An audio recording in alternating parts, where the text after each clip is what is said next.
என்னுடைய மனசில் தோணுன ஒரு மாற்றம். புரியுதுங்களா? என்னுடைய வார்த்தையிலே நீங்கள் பார்ப்பீங்க, மாற்றம் போதும் என்ற எண்ணம், தன்னலமற்ற சேவை. நான் எதுவுமே எதிர்பார்க்காம பண்ணுறது இது.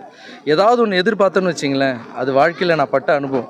ஏதாவது எக்ஸ்பெக்ட் பண்ணணும்னு வச்சிங்களேன், அது நடக்கலைன்னு வச்சா வழி வரணும். எதுவுமே எதிர்பார்க்காம பண்ணுறது இருக்குது பாருங்கள்.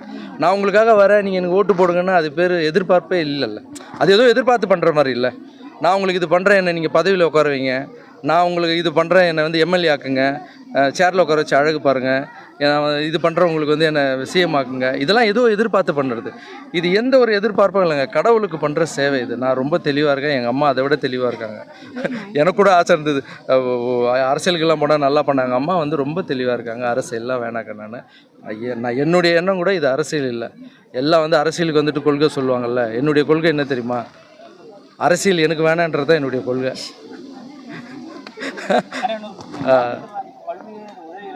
சரி.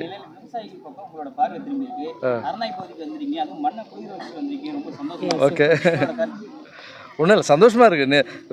3 days 4 days போயிட்டுருக்கோம்ல ஊர் ஊராக. வெயில் அதிகமாக இருக்குது. சின்ன பசங்கள் எல்லாம் வந்து ஒர்க் பண்ணுறவங்க எல்லாம் ரொம்ப டயர்டாகிடுறாங்க. அது சாப்பிடும்போது அப்படியே படுத்துடுறாங்க ஒரு சிலர். எனக்கே நேற்று ரொம்ப டயர்டாகிடுச்சு. நேற்று நைட் சாப்பிடாம தான் படுத்தேன் நான். அவ்வளோ டயர்டாக இருக்கேன். என்னடா அது வெயில் கம்மியானா நல்லா இருக்குமேன்னு நினச்சேன். காலையில் ஹோட்டல்லேருந்து வெளியே வரும்போது இது என்ன நம்ம ஊரா, இது வேறு மாதிரி மழை பெஞ்சிட்டு இருக்கு. ஸோ தர்மம் பண்ணால் அந்த கடவுள் ஆசீர்வாதம் இருக்குன்னு சொல்கிற மாதிரி இந்த ஊருக்குள்ளே வரும்போது நல்ல மழை. ஸோ இயற்கைக்கும் கடவுளுக்கும் என்னுடைய நன்றி தெரிவிச்சுக்கிறேன். 10 டிஸ்ட்ரிக்டில் புதுக்கோட்டை டிஸ்ட்ரிக்ட் தேர்ந்தெடுத்துருக்கு நிஷா. ஸோ கரெக்டான நாள்கிட்ட கொடுக்கணும்ல சார், அதுதான்.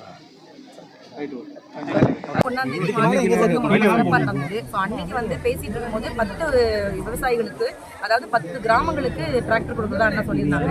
அப்போ மேடையில பேசி முடிச்சதுக்கு அப்புறம் எங்கிட்ட சொன்னாங்க, பொறுப்புல ஒரு டிராக்டர் ஊருக்கு அறந்தாங்கி அப்படின்னா அந்த பகுதியில் இருக்கக்கூடிய விவசாய மக்கள் பயன்படுற மாதிரி ஒரு டிராக்டர் கொடுக்கணும் அப்படின்னு சொல்லியிருந்தாங்க. நான் நினைச்சேன் சரி சொல்லுவாங்க அப்படின்னு நினைச்சேன். 2 நாள்ல போன் வந்தது, டிராக்டர் ரெடி, நீங்க ரெடியா அப்படிங்கிற மாதிரி. அண்ணா இல்ல நான் ஊர்ல பேசிட்டு சொன்னேன். அப்புறம் இந்த பகுதியில வந்து 7 பஞ்சாயத்து இருக்கிறதுனால இங்க கொடுக்கும்போது 7 கிராமம் பயன்படும் அப்படிங்கிற ஒரு நம்பிக்கையில் அண்ணன் சொன்னேன். சொன்ன அடுத்த நிமிஷம் அறந்தாங்கி நேரா வந்தாங்க. ரொம்ப சின்னதா நம்ம அறை கொடுத்தோம், அந்த அறையிலையும் தங்கிக்கிட்டாங்க. என்ன வசதியோ நம்மளால என்ன பண்ண முடியுமோ அதை மட்டுமே அவங்க வந்து அதை ஏத்துக்கிட்டு இன்னைக்கு இந்த கிராமங்களுக்கு எல்லா கிராமங்களையும் கொடுக்குறாங்க. அது நம்ம அறந்தாங்கி பகுதியில் கல்லேந்தல்ல கொடுத்தது எனக்கு ஒரு பெரிய சிறப்பு. நேரடியா வந்து கொடுத்தது கூடுதல் சிறப்பா இருந்தது. செய்திகளை உடனுக்குடன் தெரிந்து கொள்ள உடனே சப்ஸ்கிரைப் பண்ணுங்க.